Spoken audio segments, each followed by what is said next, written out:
Hi, this is Mass Rundown. If you enjoy movie reviews, short and trailer reactions, you're in the right place. So why not subscribe and hit the like button down below. Today we're going to be reviewing The Matrix Resurrections.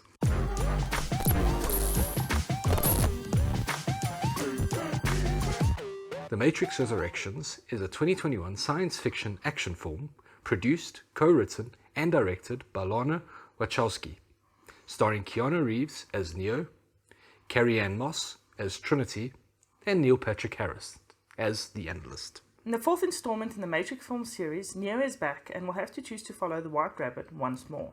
Is reality a physical or mental construct? You'll have to watch to find out. Starting with the good. The Matrix is really a nostalgic movie and it's quite meta. Yeah, there's definitely the self-awareness that it has. It's aware that it's making a sequel of a trilogy, so it's the fourth installment in a trilogy, and nobody really asked for it, but you can see studio pressure and that they were kind of almost forced to make a movie, so they thought, well, be meta about it, which it's interesting. It's nice that it's not taking itself too seriously as well. And like you say, nostalgia galore. I think it might have been a better movie had the director, producer, whatever, not been forced to do it. If they actually wanted to really do it, because you can feel there was some...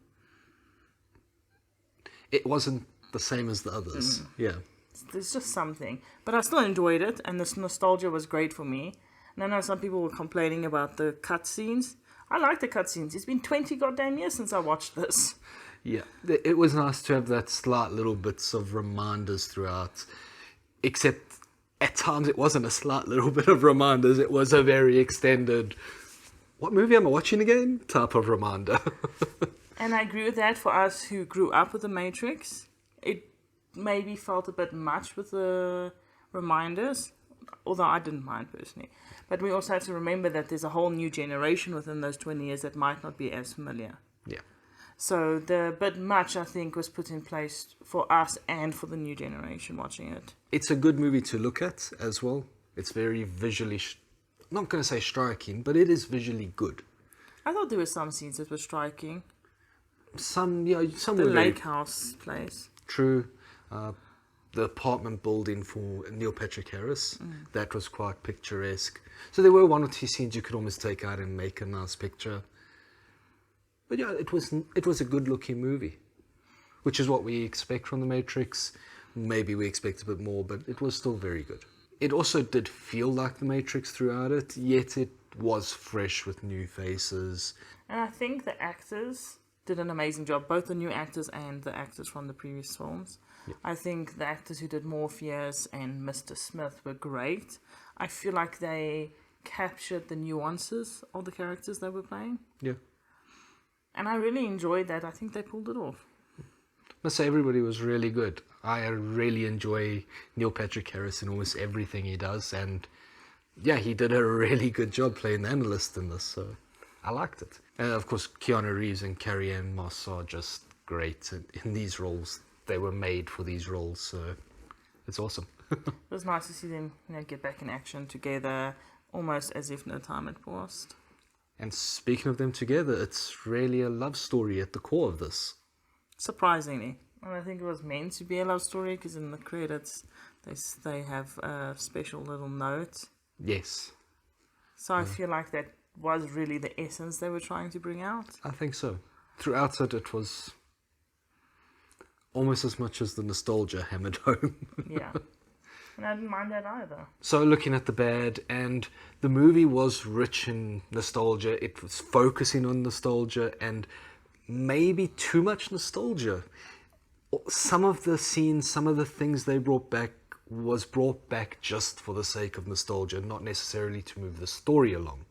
The Merovingian was in it, and he has this scene, and it's not much of a spoiler because it doesn't go anywhere. So he's there, and then it looks like, okay, he's going to be there, and nothing happens with him. Yeah, it felt like he was going to be more prominent. It's just weird. It's not weird because I know what they're doing. They're trying to play on a nostalgia. And, I remember that character. And then that's it. That's all they wanted was, I remember that character. And okay, we're going to leave it there. So that's why it was bad for me. Because too much leaning on nostalgia. sometimes to the detriment of the story. I feel like there was a lot of nostalgia, but I really didn't mind. The Merovingian, I don't even remember him, to be honest with you. So it was like a nothingness for me. Okay. Was he in the restaurant? Yes. Oh, okay, I do remember him. Yes, you do. My main and probably my only concern in this movie, because I didn't mind the nostalgia so much, is that it might not be as good as a standalone movie, especially for, you know, the newer people who don't really know the story as well. I know there's a lot of scenes to remind people and kind of try and keep people up to date, but there's still so much you miss because it's impossible for them to have put 3 movies worth of scenes. Yes. So I think that it plays mostly off of the people who already know the story, or at least have a familiarity with the movies. I just want to say they really did try and shove 3 movies worth of scenes into this. But yes, I agree with what you're saying. Yeah. I think you benefited if you've watched the other movies. That's all I'm saying. Yeah. And then, speaking of the other movies, this is always going to be compared to the other 3. It's not as grand scale. The others were big. They were massive. They were groundbreaking. This was a movie. It was a good action movie, a good sci-fi movie. But it wasn't this epic grand scale that, when I think of The Matrix, that's immediately what I think of. So yeah. It was like the big action scenes and stuff. There were lots of action scenes in this, but, you know, if you compare it to the first movie, especially if you had watched it when it came out in 1999, it feels, like you're saying, not as grand. Overall, I think it is a very nostalgic meta movie that's essentially a love story. Yeah. And it was made mainly for the fans, just to, I think, almost change up some of the things that happened in the third movie. So I liked it personally. So I gave it an 8.